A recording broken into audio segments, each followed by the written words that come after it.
Alright, I'm going to go over doing a cam sync of a hybrid cam bow.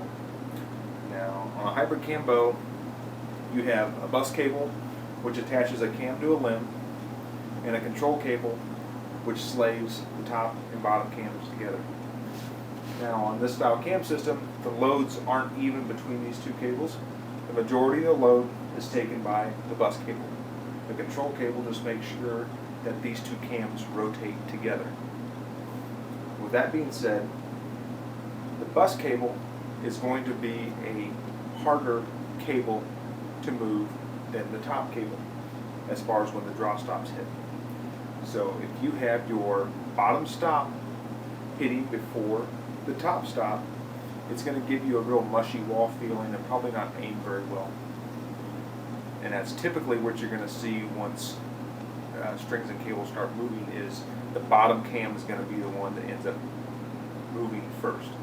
Because when this stretches, it will actually rotate the cam a little bit, which causes your knocking point to raise, which is going to make your downrange point of impact lower. And it's also going to decrease your draw weight and decrease your draw length.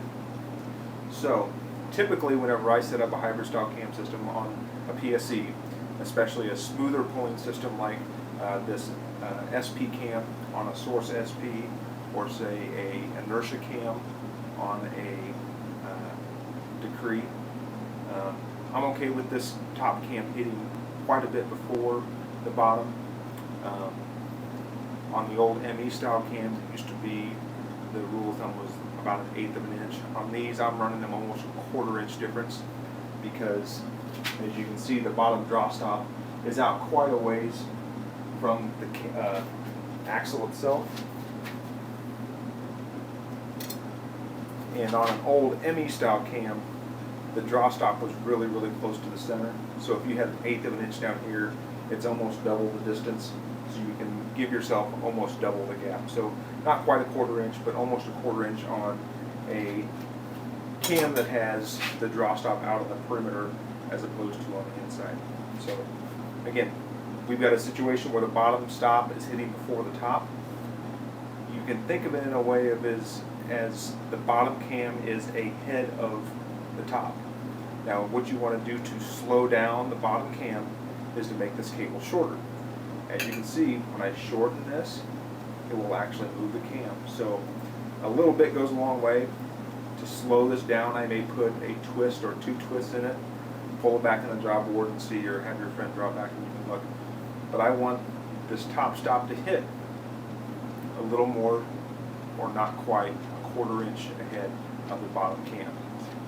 Same thing if you get to a point where the top stop's hitting too far ahead, you need to slow that down a little bit, put a twist in the control cable, and that will slow the top cam down.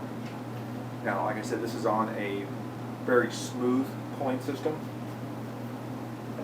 On something like a full throttle, which is a really high energy cam, if you have the top stop hitting way ahead of the bottom, you're going to be holding a lot more holding weight at full draw, and this thing's a bear to hold back when you're holding 22, 23 pounds. So these are a little bit more finicky as far as making sure they hit almost identical. I think I have this one set up where the bottom stop is hitting maybe a 16th, sorry, the top stop's hitting maybe a 16th before the bottom, because if you get too much preload in this top cable, it'll add holding weight.